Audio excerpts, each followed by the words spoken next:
এই রুটিগুলো শুধু দেখেন কত সুন্দর, একেবারে নরম তুলতুলে, বললাম না সাদা ধপধপে। এই যে দেখেন, আর রুটিগুলো শুধু দেখেন এক হাতে এরকম টানলে একদম ছিঁড়ে যাবে, একেবারেই সফট রুটি। আর খাসির মাংস আছে। আসসালামু আলাইকুম, মেহেক কিচেনে আপনাদের সবাইকে স্বাগত। আজকে আমি মহরম স্পেশাল চালের আটার একেবারে সাদা ধপধপে নরম তুলতুলে ফুলকো রুটি বানিয়ে দেখাবো, যেটা আপনারা দেখলে পরে খুবই সহজে বানিয়ে নিতে পারবেন। অনেকে ভয় পায়, কিন্তু আমার রেসিপি দেখে বানাবেন, একদম ঠিকঠাক হবে। তার আগে আপনাদেরকে দেখিয়ে দিচ্ছি, এই যে দেখেন আমাদের চাইনা কমলা লেবু, শুধু ধরার দেখেন এত ধরেছে কি গাছটা একদম পুরো বেঁকে গেছে, দুবার ধরেছে। এগুলো দেখেন মোটা হয়েছিল, এই যেগুলো মোটা হয়ে আছে, আর বাকিগুলো সরু, মানে দুবার ধরেছে। তো কোনো ডালে এরকম দেখেন বাদ নেই, সব ডালে। ওইদিকে একটা ডাল চলে গেছে, তো ওটাতেও প্রচুর ধরে আছে। তো এই লেবুগুলো যখন একদম কমলা কালার হয়ে পেকে থাকবে গাছে, তখন গাছটা দেখতেই ভালো লাগবে, আর খেতেও কিন্তু মিষ্টি আমাদের এই লেবুটা। আর এক বছর আমরা খেয়েছি, ধরেছিল, এই যে প্রচুর ধরেছে, একদম মাথা থেকে গোড়া অবধি, মানে গোড়া থেকে মাথা অবধি বলে না, তাই কোনো ডালে বাদ নেই। তো এই গাছের চারা কিন্তু আপনারা আমাদের নার্সারিতেই পেয়ে যাবেন। চলেন এবার রেসিপিটা শুরু করি।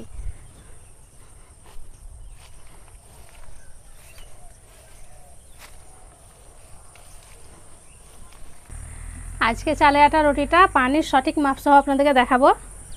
তো দেখেন এই বাটি মেপে আমি এক বাটি চালের আটা নিয়েছি। এটা শুকনো চালের আটা। তো এই বাটি মেপেই আমি পানি নিয়ে নেব। তো একটু কম ছিল আটাটা বাটি থেকে, তো উঁচু উঁচু করে আমি এক বাটি পানি দিয়ে দিচ্ছি। এই যে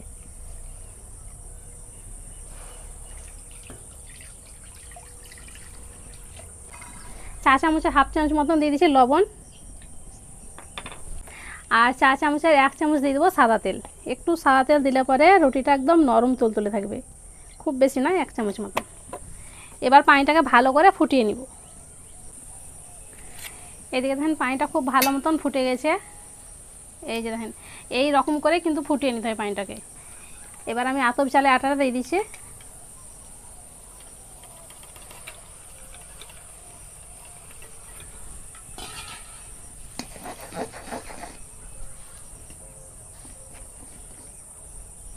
এবার খুব ভালো করে সেদ্ধ করে নিতে হবে। চুলা আঁচটাকে হালকা করে দিতে হবে। এখন দেখেন কালারটা কেমন আছে, সেদ্ধ হয়ে যখন পুরোপুরি চেঞ্জ হয়ে যাবে, তখন জানবেন যে আটাটা সেদ্ধ হয়ে গেছে।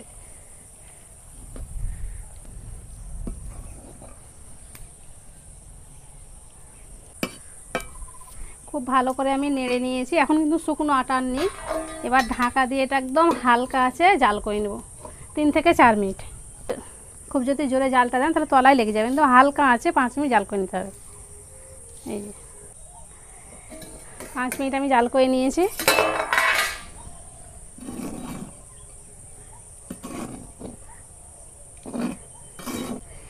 এই কাজটা কিন্তু তাড়াহুড়ো করা যাবে না, যদি আপনার আটাটা ভালো মতন সেদ্ধ না হয় কিন্তু রুটিটা ভালো হবে না। তার জন্যই বারবার বলছি, এই আটাটাকে ভালো করে আগে সেদ্ধ করবেন, তারপরে রুটিটা করবেন। এখন দেখেন সেদ্ধ হয়ে গেছে, আর কালারটা দেখেন পুরোপুরি চেঞ্জ হয়ে গেছে।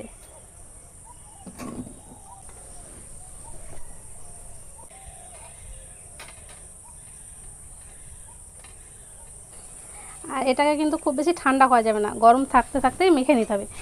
অল্প অল্প হাতে এভাবে পানি নেব আর মেখে নেব।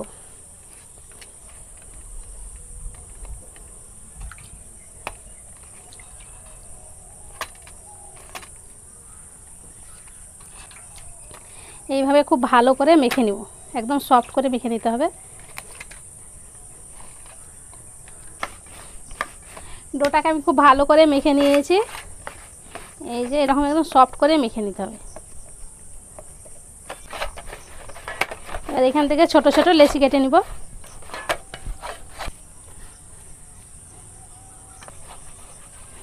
দেরি হয়ে গেল, এই জন্য এসেছিলো গাছ নেওয়ার জন্য, গাছ দেখাতে দেখাতেই দেরি হয়ে গেল।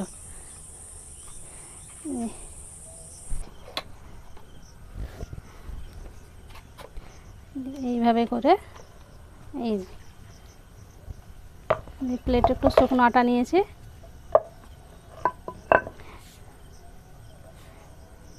এইভাবে করে একটু বড় করে নিতে হবে হাতে করে, তাহলে বেলে নিতে সুবিধা হবে।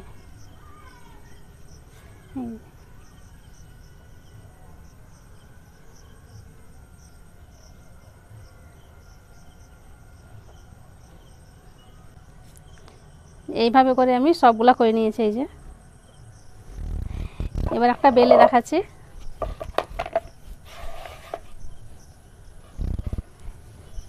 শুকনো আটা বেশি লাগবে, এই যে এইভাবে দিয়ে। চালের আটা তো একটু বেশি আটা লাগে। কিছুটা আমি রুটি বেলে নিয়েছি, আর একটা আপনাদের দেখাচ্ছি। চালের আটা রুটি যত পাতলা হবে তত বেশি ভালো লাগবে। একটা রুটি বেলে নিয়েছি। এদিকে আমি চুলোতে চাটুটাও বসিয়ে দিয়েছি। চাটুটা ভালো মতন গরম হয়ে গেছে। এবার একটা রুটি দিয়ে দিচ্ছি। প্রথমে এক পিঠ হালকা করে সেঁকে নিতে হবে। এই যে এক পিঠ হালকা করে সেঁকা হয়ে গেছে, এটা উল্টে দিচ্ছি। দ্বিতীয় পিঠটাকে ভালো করে সেঁকে নিতে হবে। দ্বিতীয় পিঠ ভালো করে সেঁকা হয়ে গেছে, এটা উল্টে দিই।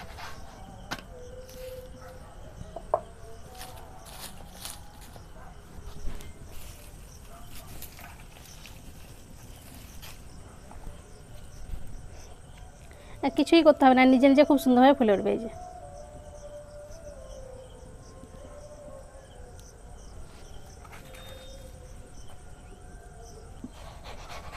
একটা রুটি দেখেন কত সুন্দর ফুলে গেল।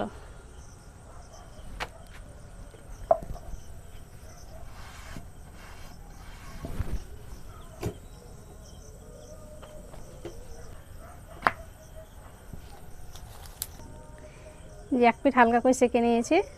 যখন এইরকম ভাপ উঠবে তখন জানবেন যে এক পিঠ সেঁকা হয়ে গেছে। উল্টে দাও।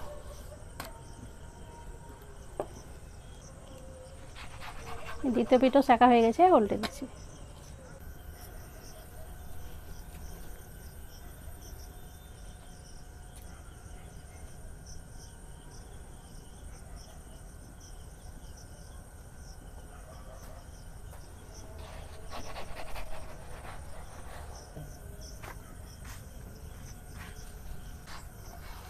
সব রুটিগুলো দেখছেন তো কেমন ফুলছে, আর একেবারে সাদা ধবধবে হচ্ছে।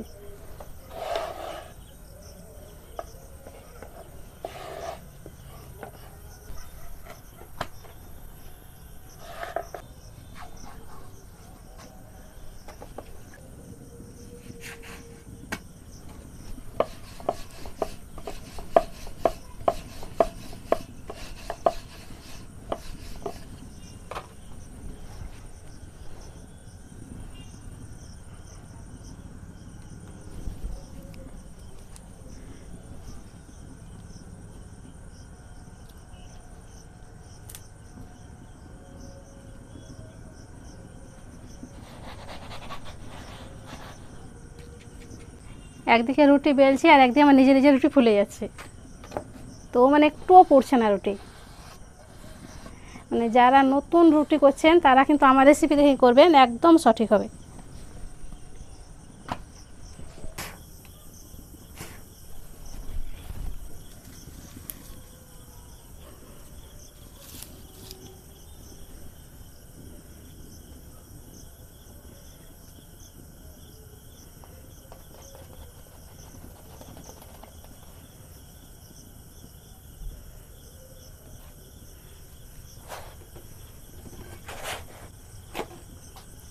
আজকের রুটিগুলো এত সুন্দর হয়েছে, কি বলবো, সবগুলাই ফুলেছে আর একেবারে সাদা ধবধবে।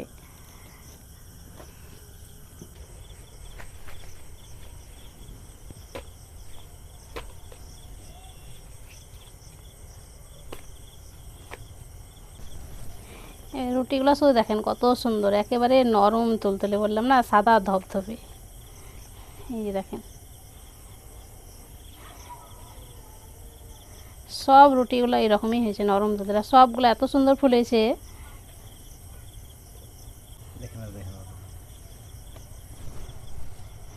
আর রুটিগুলো শুধু দেখেন এক হাতে এরকম টানলে একদম ছিঁড়ে যাবে, একেবারেই সফট।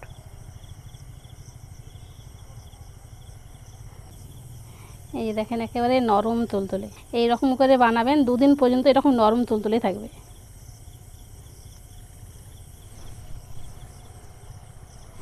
আর তার সঙ্গে এই যে গরম গরম রুটি আর খাসির মাংস আছে, আর এই যে আমাদের ডিমের হালুয়া। এই রেসিপি আপনারা দেখতে পাবেন। এই রুটি গরম গরম মাংসের ঝোল অথবা যে কোনো হালুয়ার সঙ্গে খেতে দেখবেন, খেয়ে কিন্তু ভালো লাগে।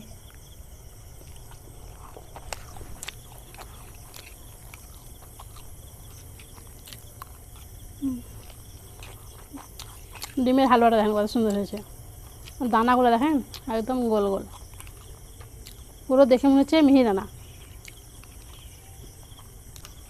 এই ডিমের হালুয়া রেসিপি কিন্তু আমার চ্যানেলে পেয়ে যাবেন, খুবই সহজভাবে দেখিয়েছি আর খেতে কিন্তু দারুণ। তাহলে দেখলেন তো চালের আটা রুটি বানানো কত সহজ, খুব সহজে আপনারাও বানিয়ে নিতে পারবেন।